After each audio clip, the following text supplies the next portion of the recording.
কাজল রেখা shooting সেটের আজকে একটা লক্ষ্মী ছেলের মতো দেখেছি। ও গ্রেট। মাত্র লিফটে আসার সময় একজন ওনাকে আটকে ধরে রাখছে যে আপনি জানেন না। সবকিছু মিলেই একদম আমি নিজেকে বলবো যে আমি লাকি অ্যাকচুয়ালি। সে তোমার ফেভারিট অ্যাক্টর, কারণ আমার সাথে তো তার কাজ হয়েছে এবং তার ভীষণ অভিনয়ের ভক্ত আমি।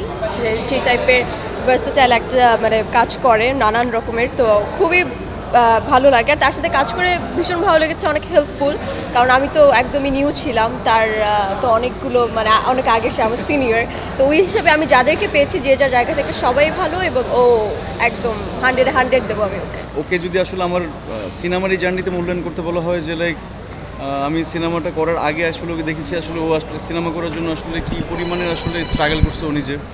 পুরো সিনেমার শুটিংয়ে আসলে কীভাবে আসলে সিনেমাটাকে আসলে সিনেমা হয়ে ওঠার পেছনে আসলে আমাদের সবার অবদান ছিল। তো স্পেশালি সেলিম ভাই আমাদেরকে যেভাবে আসলে এক ধরনের প্রিপারেশনের মধ্যে রাখছেন, তা আমার মনে হয় যে she did it very nicely. And আমার মনে হয় যে এই যে এখন কাজল রেখা হয়ে ওঠার যে মানুষকে অ্যাপ্রিসিয়েট করছে, মানুষকে প্রশংসা, এই মাত্র লিফটে আসার সময় একজন ওনাকে আটকে ধরে রাখছে যে আপনি জানেন না।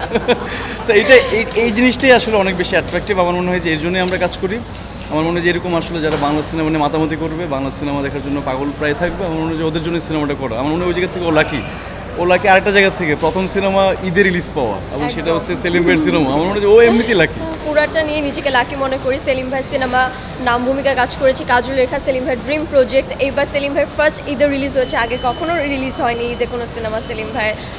আমার ফার্স্ট কাজ, তারপর এত দুর্দান্ত আর্টিস্টকে পেয়েছি আমরা, মানে ফুল টিম অনুযায়ী। তো সব কিছু মিলেই একদম আমি নিজেকে বলবো যে আমি লাকি অ্যাকচুয়ালি। শুটিং সেটে কাজল রেখা শুটিং সেটের আজকে একটা লক্ষ্মী ছেলের মতো দেখেছি, তাকে আমি কোনো দুষ্টুমি করতে দেখিনি।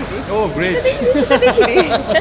আসলে আমরা দুষ্টুমি করার থেকে সেলিম ভাইয়ের সেটে যারা শুটিং করে বা সেলিম ভাইয়ের সেটে যারা থাকে ওরা আসলে হ্যাঁ আমাদের একটা লেজার টাইম থাকে, বাট এর ফাঁকে আসলে দুষ্টুমি করার থেকে আমার মনে হয় যে অ্যাক্টিং কীভাবে সিনগুলো করবো এগুলোর মধ্যে বেশি থাকা হয়। তো দুষ্টুমি করার চান্স পাই না আমরা কেউ শুটিং সেটে।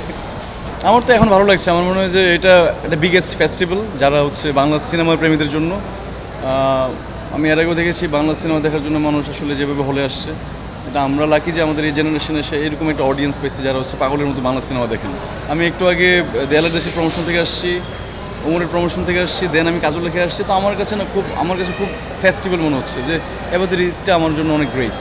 দর্শকের উদ্দেশ্যে এতটুকু বলবো যে যারা কাজল রেখা দেখে ফেলেছেন তারা তো দেখে ফেলেছেন, আর যারা দেখেননি অবশ্যই সময় করে কাজল রেখা দেখবেন, কারণ অনেক সুন্দর একটা স্টোরি, আপনাদের অবশ্যই ভালো লাগবে।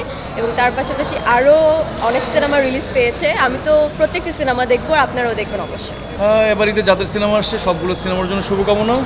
আমার মনে হয় যে যারা যত বেশি আসলে সিনেমা হলে এসে আপনারা সিনেমাটা দেখবেন, সিনেমাটা নিয়ে আলোচনা করবেন, সমালোচনা করবেন, ওই জায়গা থেকে আসলে আমাদেরও অনেক কিছু পাওয়ার আছে। আমার মনে হয় যারা এখনও সিনেমাটা দেখেননি সবার সিনেমা দেখেন, সাথে আমার অভিনীত সিনেমা, মন্দিরের অভিনীত সিনেমা, সবগুলো সিনেমায় দেখবেন।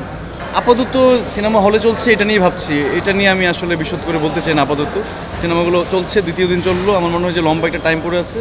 সিনেমাগুলো যদি লম্বা একটা টাইম ধরে চলে আমার মনে হয় যে সবাই উপকৃত হবে, প্রডিউসার লাভবান হবে, আমরা আসলে এরপরের কাজগুলো তো আসলে অ্যাক্টিভ থাকতে পারবো। এটা ডিপেন্ড, টাইম উইল সে।